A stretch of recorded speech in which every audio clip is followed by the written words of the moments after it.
In the 1930s, Dr. Wilhelm Reich, a prominent Austrian physician and psychoanalyst, discovered a powerful new physical energy, and for the next 2 decades, devoted his life to the investigation of its laws and properties. He confirmed the existence of this energy in the human body, verified its presence in the atmosphere,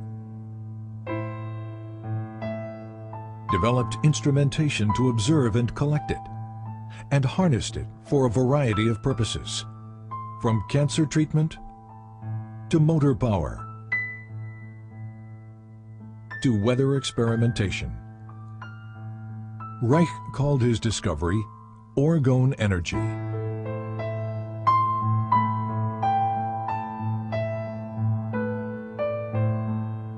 But tragically, it was a discovery that the world was not ready for.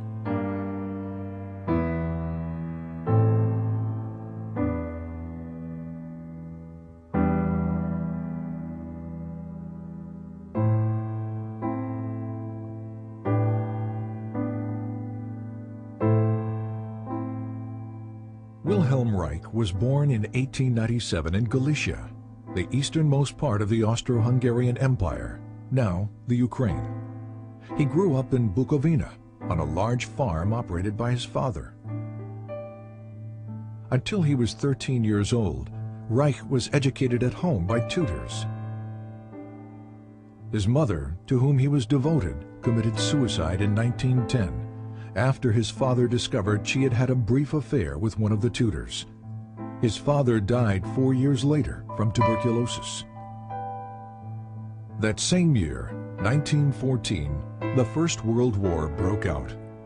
Within days, Russian troops swept through Bukovina. Reich narrowly escaped being sent to Russia as a hostage and had to flee his home. Later he wrote, "I never saw either my homeland or my possessions again. Of a well-to-do past, nothing was left."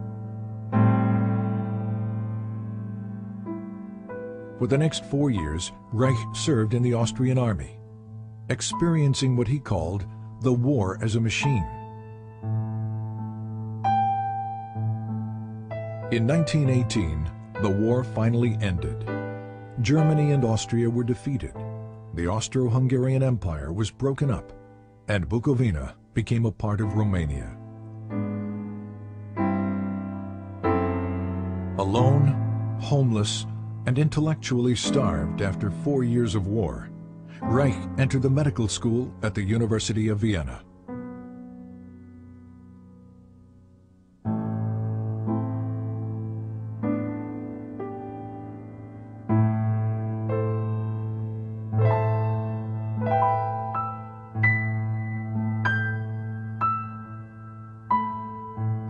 Reich's recognition of the significance of sexuality drew him to the work of Dr. Sigmund Freud, the father of psychoanalysis. Soon he was considered one of Freud's most promising students. Freud had discovered that neuroses are caused by the conflict between natural sexual instincts and the social denial and frustration of those instincts. Freud had also hypothesized the existence of a biological sexual energy in the body. He called it libido, and described it as something which is capable of increase, decrease, displacement, and discharge, and which extends itself over the memory traces of an idea like an electric charge over the surface of the body. But as the years passed, Freud and his followers diluted much of this concept, reducing the libido to little more than a psychological energy or idea. By 1925, Freud had concluded that the libido theory may therefore, for the present, be pursued only by the path of speculation. Reich's clinical observations, however, demonstrated that sexual energy was more than just an idea, and that sexual satisfaction, in fact, alleviated neurotic symptoms. He discovered that the function of the orgasm is to maintain an energy equilibrium by discharging excess biological energy that builds up naturally in the body. If that discharge function is disturbed, as it proved to be in all his patients, this energy continues to build up without adequate release, stagnating and fueling neurotic disorders. Reich's orgasm theory set him apart from his colleagues because it indicated that the libido was a real physical energy that possibly might be measured quantitatively. His clinical work also led to new therapeutic techniques designed to discover and eliminate any impediments to the flow and discharge of this energy. But the widespread existence of human misery forced Reich to conclude that the solution to the problem of neuroses was not treatment, it was prevention. You have to revamp your whole way of thinking, said Reich, so that you don't think from the standpoint of the state and the culture, but from the standpoint of what people need and what they suffer from. Then you arrange your social institutions accordingly. Freud, on the other hand, maintained that culture takes precedence, that sexual instincts must be adapted to the existing social structure. These conflicting positions led to an eventual break between Reich and Freud. In Vienna and later in Berlin, Reich devoted much of his time and money educating working-class people about the essential role of sexuality in their lives. I had 6 clinics in Vienna, said Reich, where people came and received advice once or twice a week. To provide medical and educational help was its purpose. To reach the greatest number of people, he worked within the socialist and communist parties to promote sex education, birth control, divorce rights, and better housing. Reich recalled that in Berlin, there were about 50,000 people in my organization in the first year. Reich was also very outspoken about Germany's turbulent political climate. Unlike most members of the Berlin Psychoanalytic Association, Reich openly opposed the rise of the Nazi Party.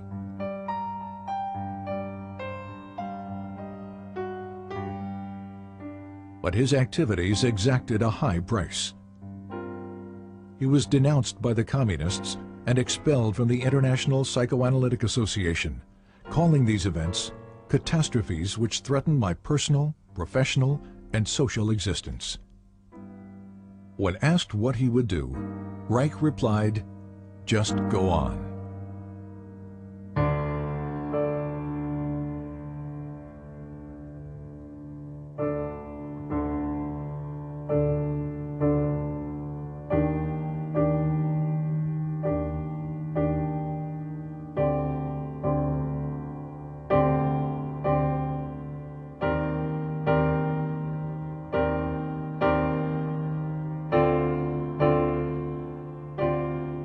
University of Oslo, 1935. While continuing to teach and develop his innovative therapeutic techniques, Reich began a series of laboratory experiments to verify the existence of a physical, biological energy expressed in the emotions. Using human subjects, Reich was able to demonstrate a charge at the skin surface directly related to feelings of pleasure or anxiety. The charge would increase when a subject experienced pleasure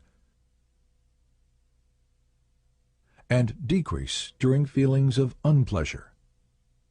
From this, Reich concluded that pleasure is the movement of biological energy toward the periphery of the organism, while anxiety is the movement of this energy toward the center. He assumed this energy to be electrical. But was it? And did similar energy processes exist in more basic life forms? Reich discovered that under certain conditions, sterilized and unsterilized substances, such as grass, blood, sand, charcoal, and foodstuffs, disintegrate into pulsating vesicles that exhibit a bluish color. He called these vesicles bions. Reich observed internal motility in the bions, an effect of energy. He also found that certain bions revealed a strong radiation phenomenon, seen here as a white field around the organism, and that these bions could kill bacteria and cancer cells. This radiation confirmed the existence of an energy that did not obey any known laws of electricity or magnetism.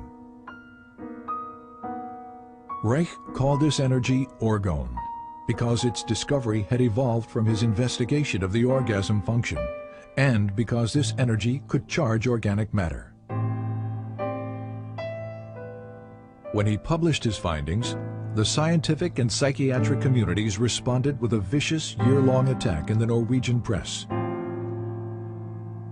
In the wake of this response, and the inevitability of a Second World War, Reich began to look to America as the future home for his work.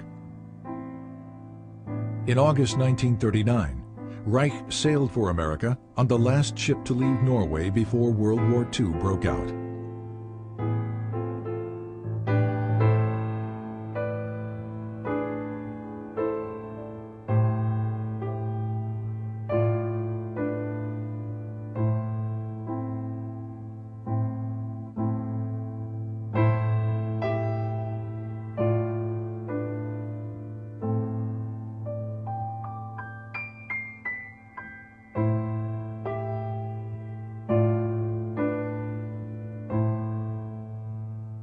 Reich settled in the Forest Hill section of New York City. He taught at the New School for Social Research in Manhattan.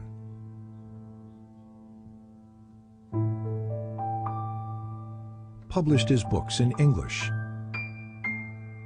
Trained American physicians in his therapeutic techniques. And pursued his investigations of orgone energy. Since the energy appeared to be everywhere and to permeate all substances, Reich had to find ways to isolate and collect it in order to study its functions and make it usable. Experiments demonstrated that organic or non-metallic materials, such as cotton, wool, or plastic, attract, absorb, and hold the energy. Metallic materials, steel or iron, attract the energy and quickly reflect it in both directions. On the basis of these experiments, Reich constructed small boxes with alternating layers of organic and metallic materials, with the inner walls lined with metal. The organic layers attract the atmospheric orgone energy, which is then directed inward by the metal layers. Any energy reflected outward by the metal layers is reabsorbed by the organic material, attracted back to the metal, and directed toward the inside of the box. The result? A higher concentration of orgone energy inside the box. The more layers, the higher the concentration. This accumulation of energy can be verified in a variety of ways. For example, a constant temperature difference exists between the air above the box and in the surrounding air, contradicting the second law of thermodynamics. There also exists a slower electroscopic discharge rate in the higher orgone concentration within the box. These layered boxes, known as orgone energy accumulators, became a valuable tool in Reich's scientific and medical research. Initially, they were used to observe visual manifestations of orgone energy within the enclosure, and to test the effects of orgone radiation on cancer mice. Because his results with cancer mice were so promising, Reich decided to test the effects of orgone radiation on human subjects. He constructed orgone energy accumulators that were large enough for a person to sit in, and in 1942, he began experimental treatments with cancer patients. They were all terminal cases. Reich promised no cure and charged no money. Over a period of time, the patients showed marked improvement, relief of pain, healthier blood condition, weight gain, and the shrinkage and elimination of tumors. Despite these positive results, the patients died, reinforcing Reich's conviction that cancer is a bioenergetic shrinking following emotional resignation, and that the tumors themselves are not the disease, but merely a local manifestation of a deeper systemic disorder. Once again, Reich's focus became prevention. Reich also discovered that water and high humidity absorb and hold orgone energy, making it difficult to carry out experimental work in New York City during the summer. In 1940, on a camping trip to New England, Reich discovered the Rangeley Lakes region in Maine. With its low humidity and clean air, it provided an ideal environment for his work. In 1942, Reich purchased an old farm bordering on a small lake. He called it Organon and envisioned it as a permanent home for the various branches of his work.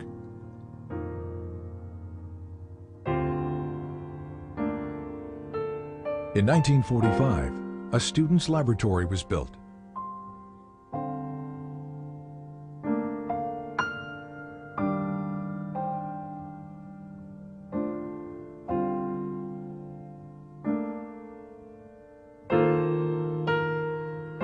Three years later, construction began on an orgone energy observatory, which included additional laboratory facilities, Reich's study and library,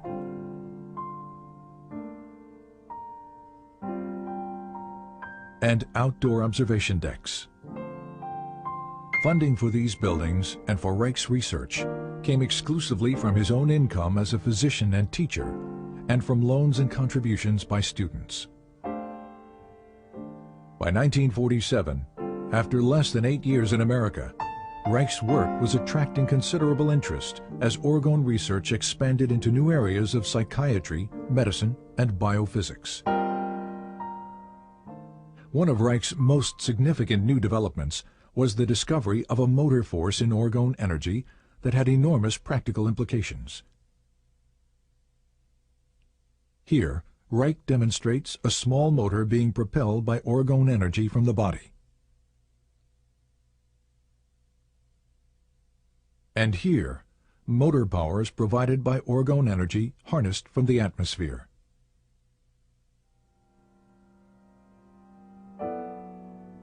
With the development of Organon, Reich's dream of a home for his work was slowly becoming a reality.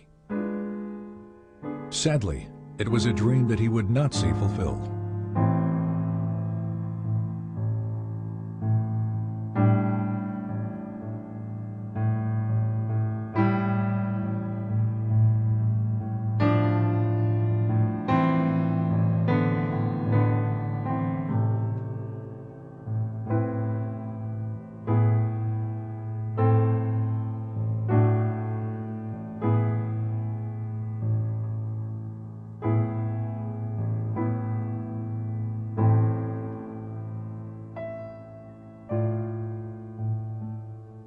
In 1947, this article written by freelance journalist Mildred Brady appeared in New Republic magazine.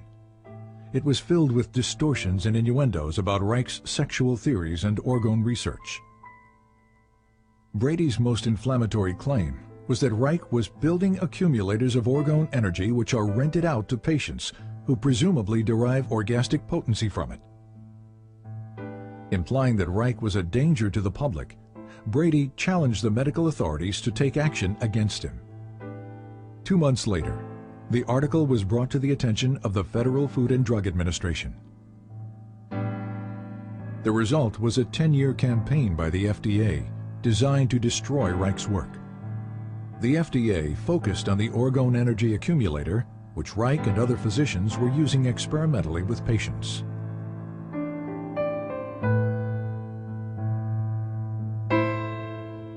Convinced that the accumulator was being fraudulently promoted as a sexual and medical device, FDA agents spent years interviewing Reich's associates, physicians, students, and patients, looking for dissatisfied accumulator users. None were ever found. As the FDA attack continued, so did Reich's work. He continued to develop new ways to visualize, measure, and harness orgone energy from the atmosphere. The Cloudbuster, for example, was an experimental instrument that could affect weather patterns by altering concentrations of orgone energy in the atmosphere. A set of hollow metal pipes and cables inserted into water creates a stronger orgone energy system than that in the surrounding atmosphere. Water, which strongly attracts and absorbs orgone, draws the atmospheric energy through the pipes. This movement of orgone from a lower to a higher energy system was used by Reich to create clouds and to dissipate them.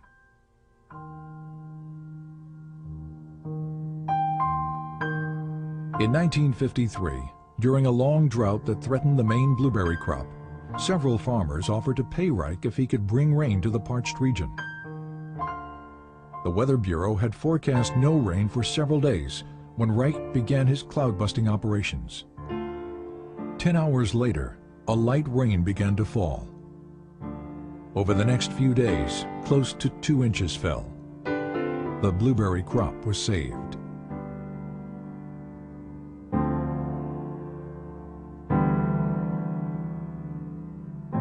In February 1954, the FDA filed a complaint for injunction against Reich in the federal court in Portland, Maine. The complaint declared that Orgone Energy does not exist. It asked the court to prohibit the shipment of accumulators in interstate commerce and to ban Reich's published literature, which they claim was labeling for the accumulators.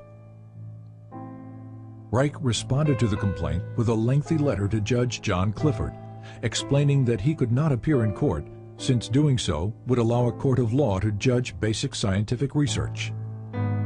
Scientific matters, he wrote, can only be clarified by prolonged, faithful, bona fide observations in friendly exchange of opinion, never by litigation.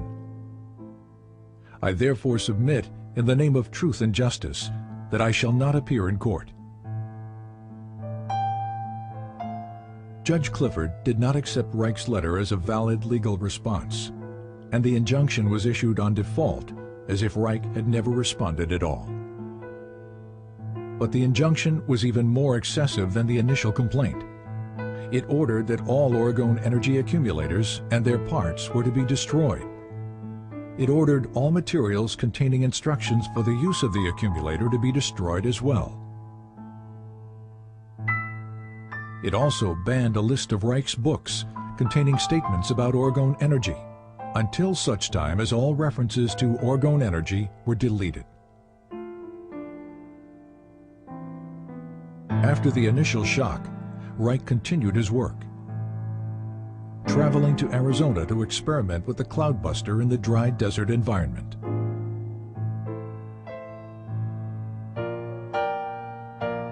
While he was there, and without his knowledge, one of Reich's students, Dr. Michael Silvert, moved a truckload of accumulators and books from Rangeley, Maine to New York City, a direct violation of the injunction. As a result, the FDA charged Reich and Silvert with criminal contempt of court. In 1956, both men were found guilty. Reich was sentenced to 2 years in a federal prison. While Reich appealed his sentence, the government carried out the destruction of accumulators and literature. In New York City, several tons of Reich's books and other publications were burned in one of the city's garbage incinerators, including titles that were only to have been banned. This destruction of literature constitutes one of the most heinous acts of censorship in United States history.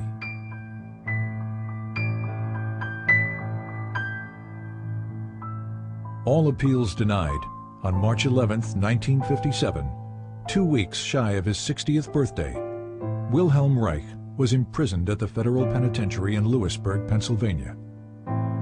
He died there of heart failure 8 months later, on November 3, 1957, and was buried at Organon.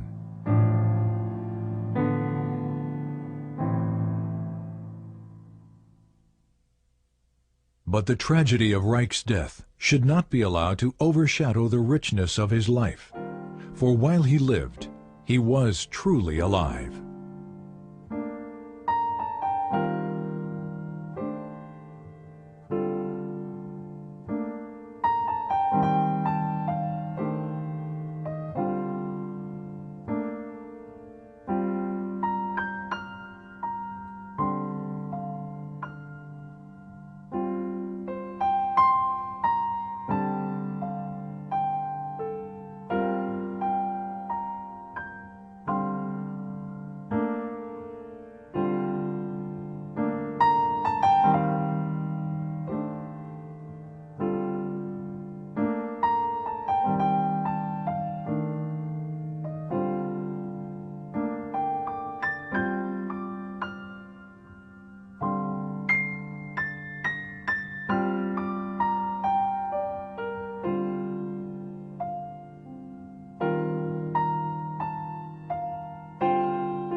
In the course of the history of natural science, it always happened that profound or true thoughts or true facts were always either distorted or flattened out. The danger, especially of distortion, is particularly great in the case of orgonomy.